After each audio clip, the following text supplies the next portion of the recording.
Imagine losing control of a massive passenger jet over one of the most heavily populated cities on the planet. Unfortunately, this was the reality for the pilots of Air France Flight 11 on April 5th. As they approached Paris's Charles de Gaulle Airport, they struggled to regain control of their Boeing 777 while alarms sounded and the plane violently swayed.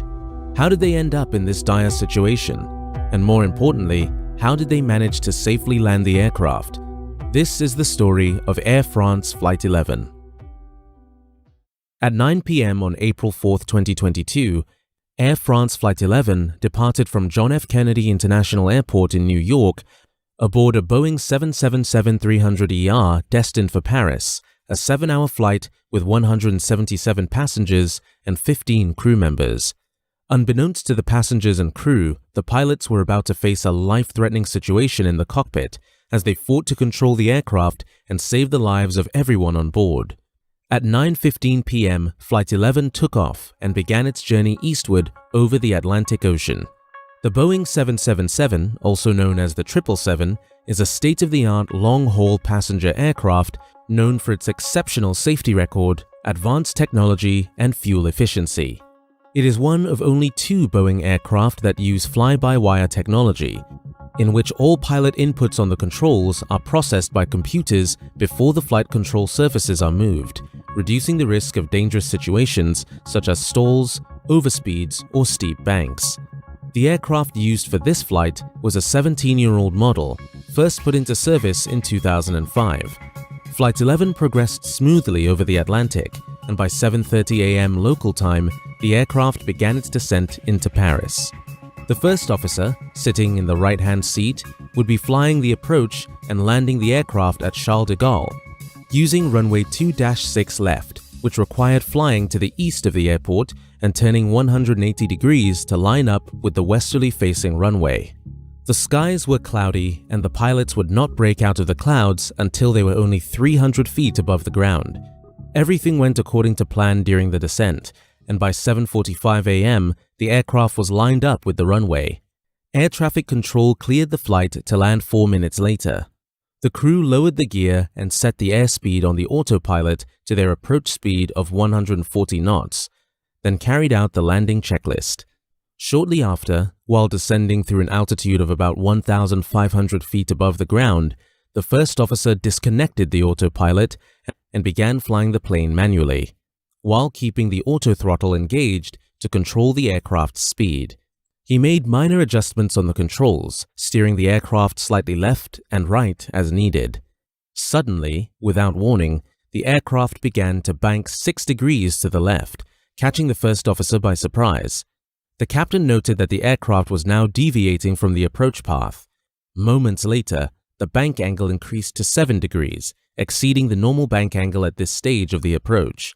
The crew, confused, initiated a go-around, with the first officer pushing the takeoff go-around buttons on the throttles and pulling the nose of the plane up. However, the left bank continued to escalate, reaching 15 degrees as if the aircraft had a mind of its own. Both pilots were now struggling with the controls, their efforts so intense that one of them accidentally pressed the push-to-talk button, transmitting their distress to air traffic control. The controller, alarmed by the transmission, attempted to reach the aircraft, but at that same moment, another Air France flight had just taken off from the runway beneath Flight 11 and was now at risk of colliding with the out-of-control aircraft above. The controller ordered this flight to immediately stop climbing at 1,500 feet. However, the controller had no way of knowing if the command was heard or not, as the pilots of Flight 11 continued to inadvertently press the push-to-talk button while they fought with the controls. The crew then hit the takeoff go-around switch on the throttles for the second time, pushing the engines to their maximum power and causing the aircraft to leap into a steep climb, pitching up to 24 degrees above the horizon.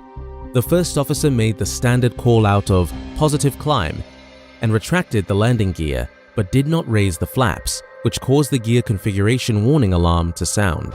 The plane was warning the pilots that it was too close to the ground and set up for landing, and it did not understand why they were raising the gear. Fortunately, the pilots of the flight that had just taken off had heard the controller's instructions to stop at 1,500 feet and immediately informed him once Flight 11's crew stopped transmitting. The physical effort required to counteract the pressure on the controls was over 50 pounds, and both pilots were at their physical limits. They were flying over one of the most densely populated cities on the planet, and the potential loss of life on the ground was dire if they lost control of their aircraft. Eventually, as they reached an altitude of 4,000 feet, the captain took control of the aircraft and managed to stabilize it.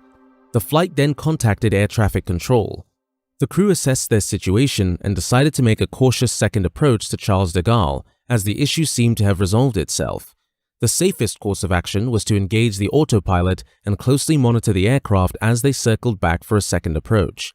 The first officer took control of the aircraft again, and the captain relayed their intentions to air traffic control. Soon after, they were instructed to line up with runway 2-7 right at Charles de Gaulle. After a few minutes, they were back on final approach, and as they broke out of the clouds at 300 feet above the ground, they were relieved to see level ground. After a safe landing on its second attempt, the aircraft and its crew returned to the terminal. The event raised many questions among the passengers and crew, such as what caused the modern aircraft to malfunction during final approach. Was it a problem with its computerized flight controls or maintenance of the plane? The French Bureau of Investigation and Analysis for Civil Aviation Safety, or BEA, quickly launched an investigation. They obtained the aircraft's cockpit voice recorder and flight data recorder and began analyzing the data for answers. It was soon discovered that the first officer had made a series of inputs on the controls during final approach, which caused the aircraft to tilt to the left. Without visibility due to being in the clouds, the first officer had to rely on his primary flight display to determine the aircraft's orientation. However, for some reason, he did not realize he was tilting the aircraft, despite manipulating the controls to do so.